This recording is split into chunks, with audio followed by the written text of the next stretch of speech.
This is really what we see with teenagers as well. They don't understand, in this case, the value of money. We have little movies where we interviewed them and where it's totally clear that, for instance, cash has absolutely no meaning to them. So if they get cash from their grandparents, they just spend it on something, not even thinking about that actually the grandparents maybe really wanted to buy something nice. They just spend it and they consider it free money.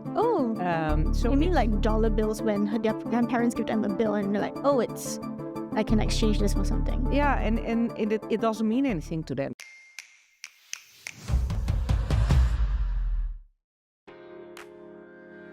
Welcome to The Bank Tellers, the podcast where we uncover the bold ideas and brilliant minds shaping the future of finance.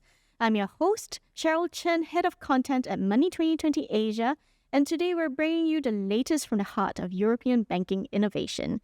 Our guest today is Annerie. Could you please help me with your last name, please? Yeah, sure. It's Vreugdenhil. I tried to pronounce that. I couldn't. I'm so sorry. I'll do better. Chief Commercial Officer for Personal and Business Banking and a member of the Executive Board at ABN AMRO. With a remarkable career spanning the financial sector, Annerie is at the forefront of transforming a 200-year-old institution to meet the needs of the new generation while continuing to serve millions of customers across all demographics. For those of you who are tuning in globally, because this is filmed at Money 2020 Europe in Amsterdam, but it's also going to be hosted and it's going to be stored and housed at Money 2020 platforms. Across all streaming sites, ABN AMRO is one of the Netherlands' largest and most storied banks, with a legacy that dates back to the 19th century. Today, the bank is embracing digital transformation, launching bold new ventures like Boot, which was just launched one day ago at Money 2020. And pioneering innovations to stay relevant in a rapidly evolving landscape dominated by neobanks and fintech disruptors. So without further ado, let's dive into our conversation with Annerie, a visionary leader defining what it means to be a universal bank in the 21st century. Annerie, welcome to the Bank Tellers. Hi, thanks. Thanks for having me. Fantastic. So you had a keynote on stage yesterday. How was it? It was this morning, actually. It was really nice. I was at the big stage, and it's beautiful. But also, it was really nice to do because I had something very special to tell. Oh, what was it? Well, like you already alluded to, we announced the shape of Boot yesterday. Drum roll. Yeah, Boot.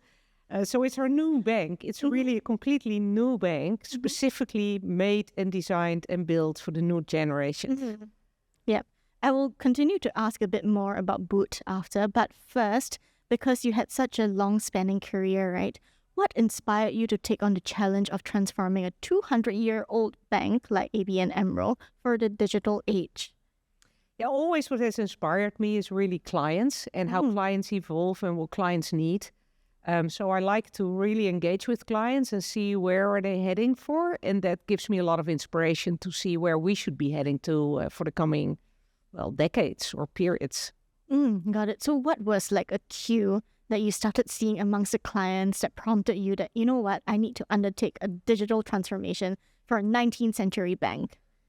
Yeah, so we already started with a lot of initiatives earlier on. So we were the first one in the Netherlands who started with video banking some 10 years ago, so long before COVID. Obviously, in COVID, it was the most useful tool you could have, but we started with that very early. And why? Because people actually, yes, some like to come to a branch, but actually many didn't. And it takes them a lot of time, and they can video bank from their own house. So we saw the trend that it could actually change, and we started with our own system of video banking, and clients just love it. So those are things that we've done and shape an innovation culture in the bank.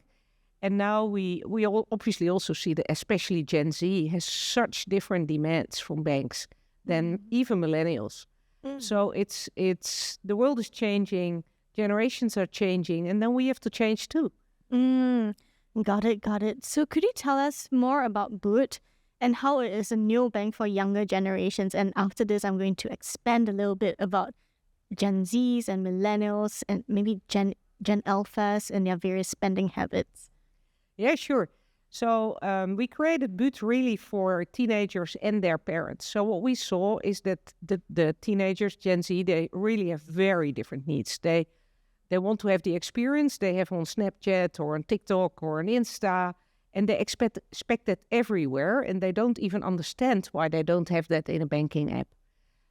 But also what we see is that Gen Z really struggles to understand the value of money.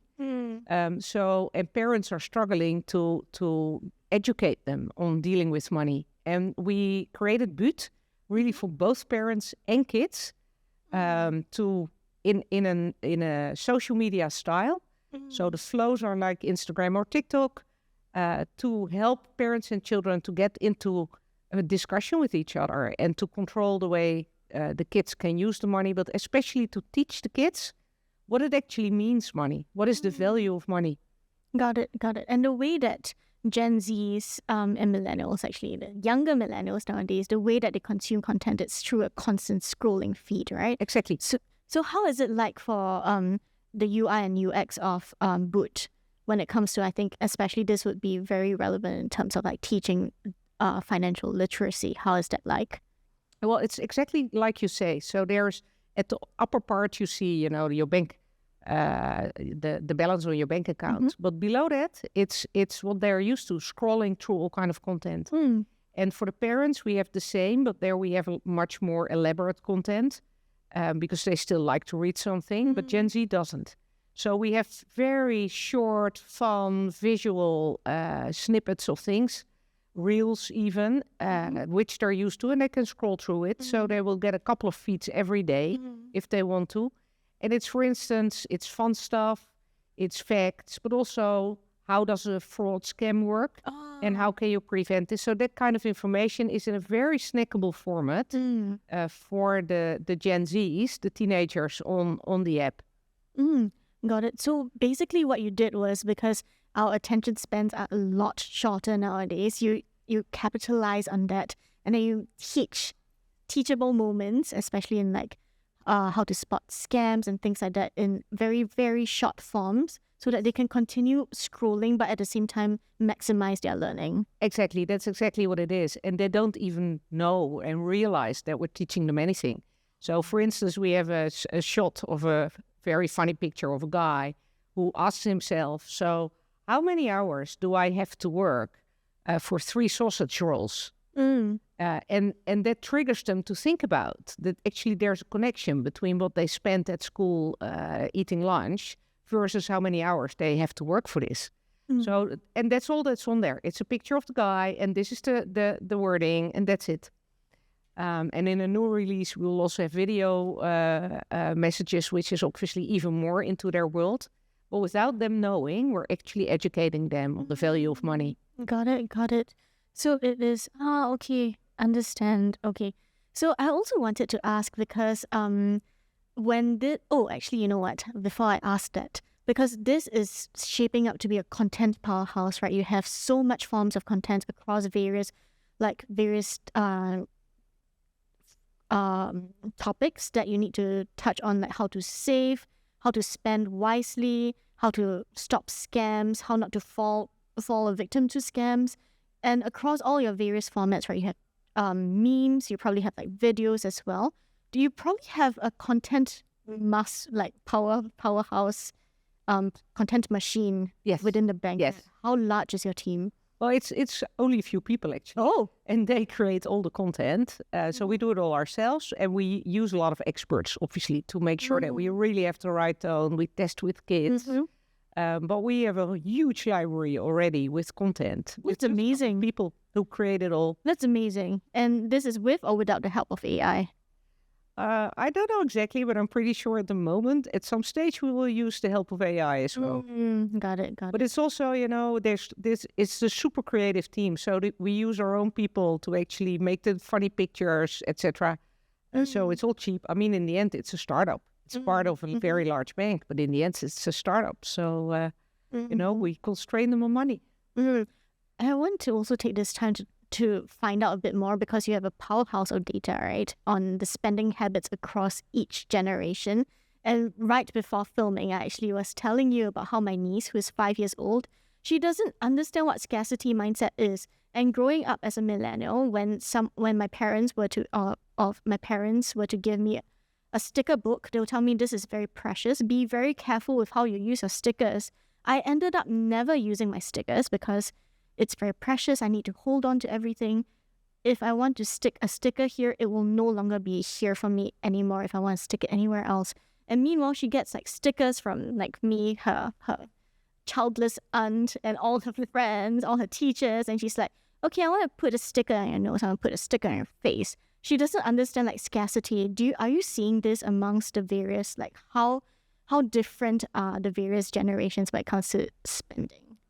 Yeah, I think it's a super good example because this is really what we see with teenagers as well. They don't understand, in this case, the value of money.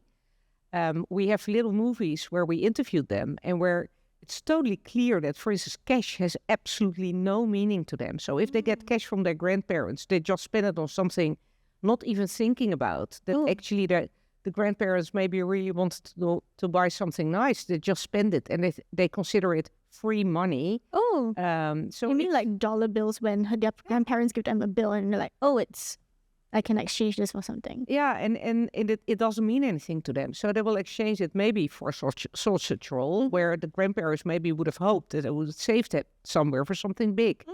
So cash money doesn't have any meaning to them, but also money in a bank account, it doesn't resonate. So that's why we try to really give different messages so that they understand, well, like you're saying, what scarcity could actually mean and how you can save and build up. For more expensive things.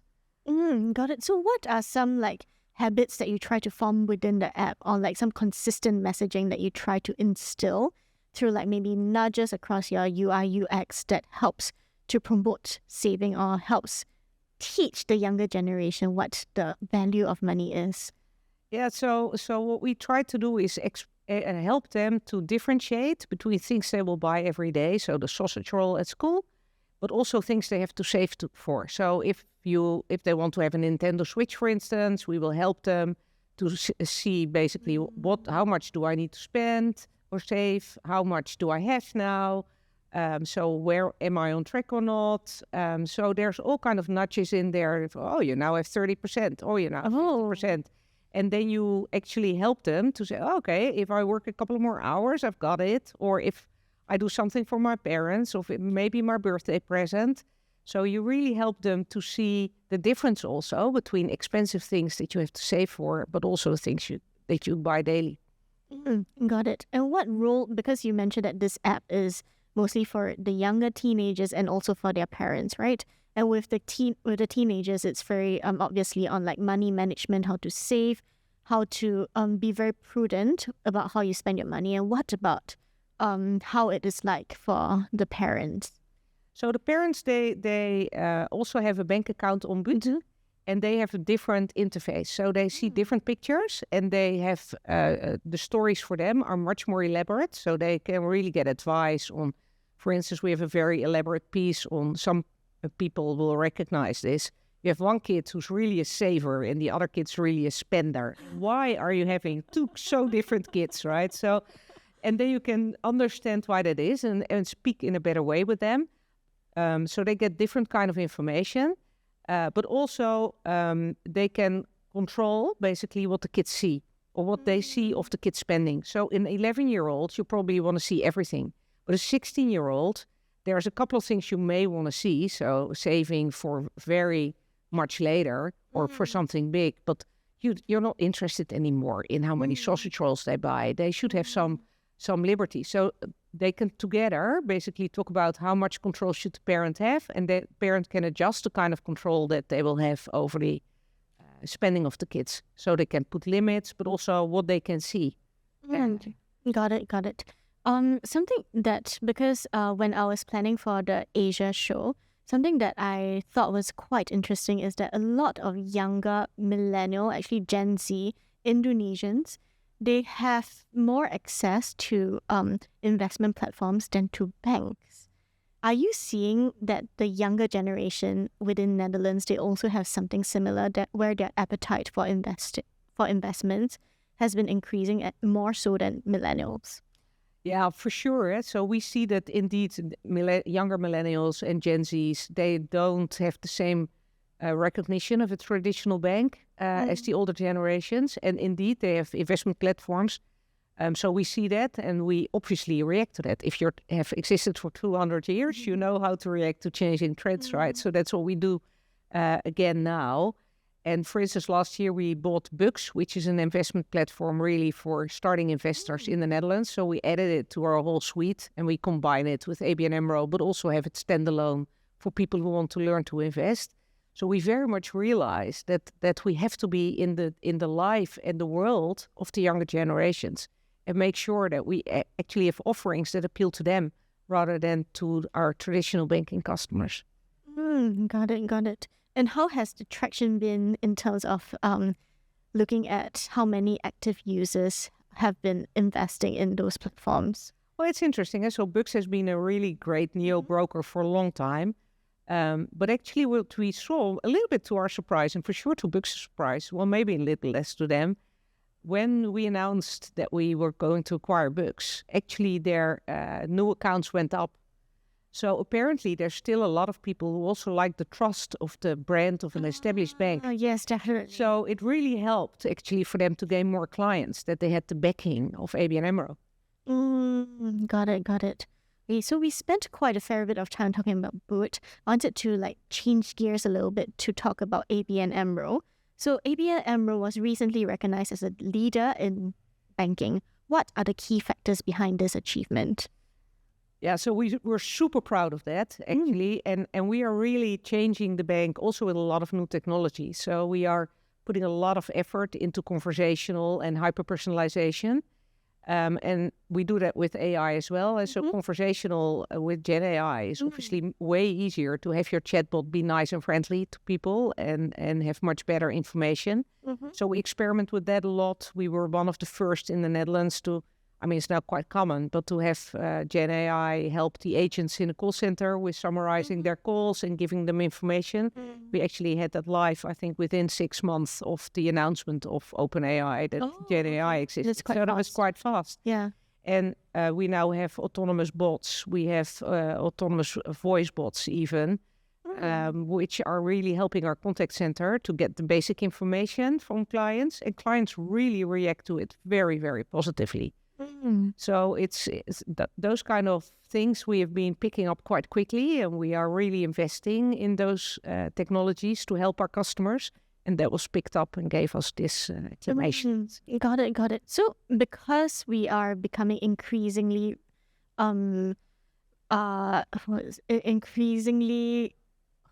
forgot the English word for it, reliant on AI. So, because being in a bank, you need to have the element of personal touch.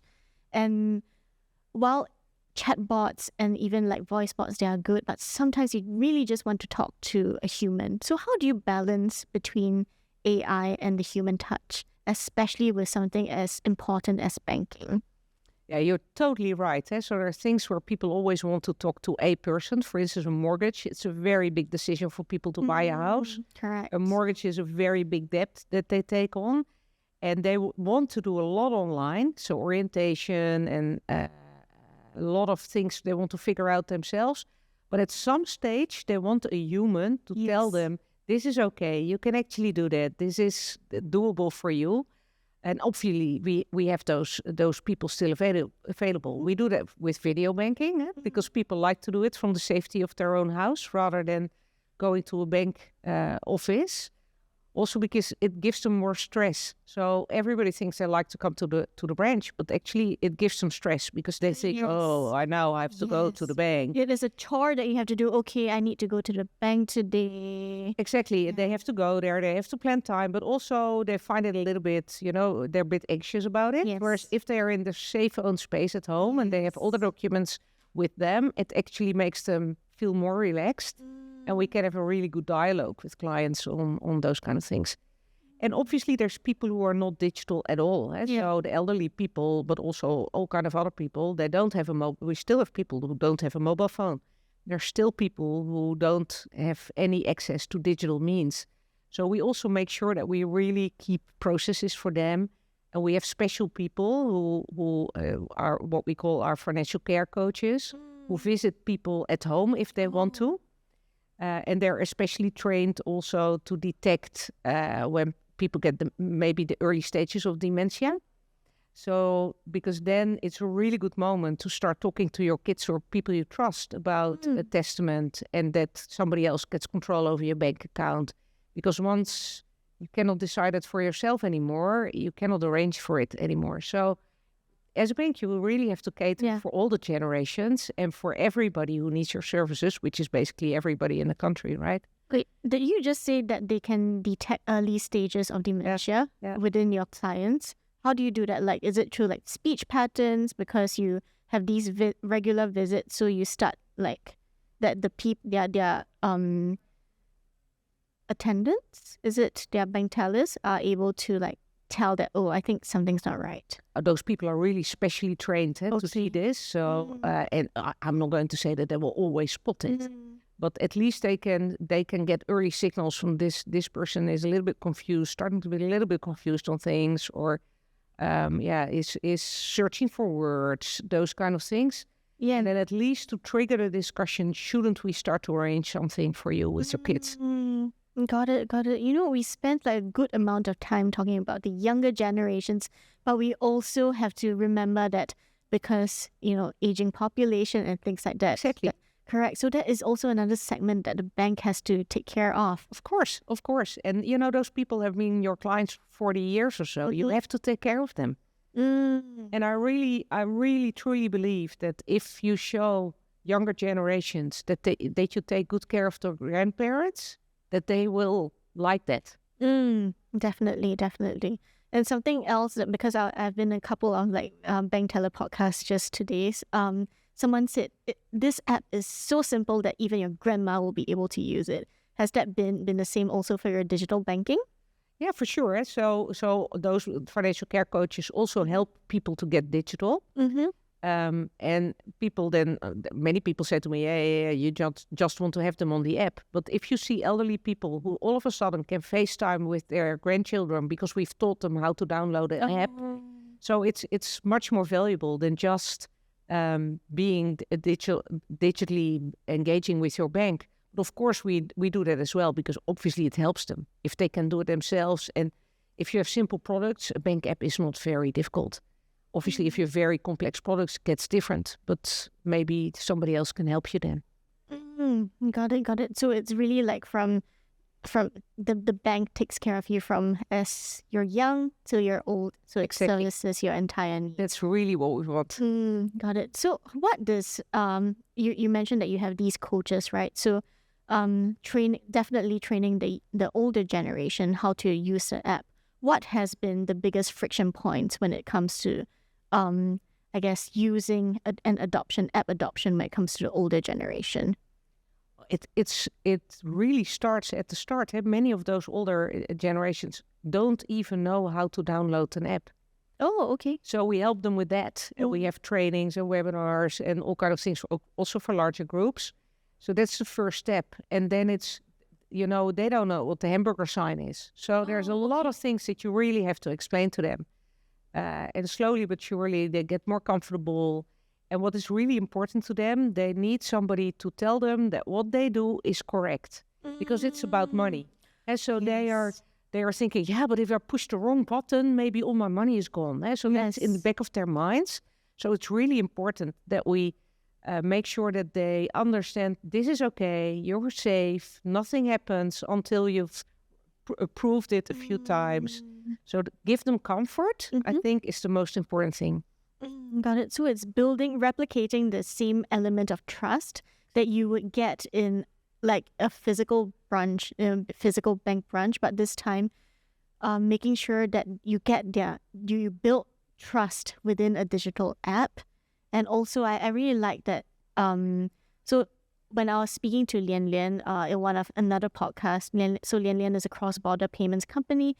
They did something that she told me was that you always have to remember that when you're speaking to your clients, you're telling them you're dealing with their money. It is not your money. It's their money. So you need to understand that this is why they're anxious, because they're moving like huge amounts of money Like to you, because you see this amount of money being transacted every single day, you don't feel it. But to them, it could be their life savings. Exactly. That's exactly it. And they're really afraid of fraudsters. They're afraid of making mistakes. So you have to give them the comfort that they are doing the right things, and that nothing can go wrong. Got it. So as we begin to wrap everything up, looking ahead, what excites you the most about the future of banking and ABN AMRO's role in it? So what really excites me is that I think that with Gen AI and all kind of AI applications, we can become even more personal to clients because we can understand their behavior much better if we can analyze that, and we can be super relevant for them at the right moments. So that is something that really excites me to be there in the moment. Just before they start thinking, I need something from my bank, we should be there with the exact right proposition. Got it. Yeah. So sometimes I get the same with like personalized ads as well. I see the ad even before I realize that I need it. So one day banking is going to be like that too. I'm sure. Okay, and that brings us to the end of another episode of The Bank Tellers. A huge thank you to Annerie for sharing her vision, strategies, and insights, and also telling us more about fresh off the boot. You see what I did there? And the challenges and opportunities of digital transformation. And that is it for The Bank Tellers. Don't forget to subscribe to the podcast for more conversations with innovators and leaders like Annerie, shaping the future of finance. Until next time, I'm Cheryl, and this has been The Bank Tellers at Money 2020 Europe 2025. Thank you. Thank you.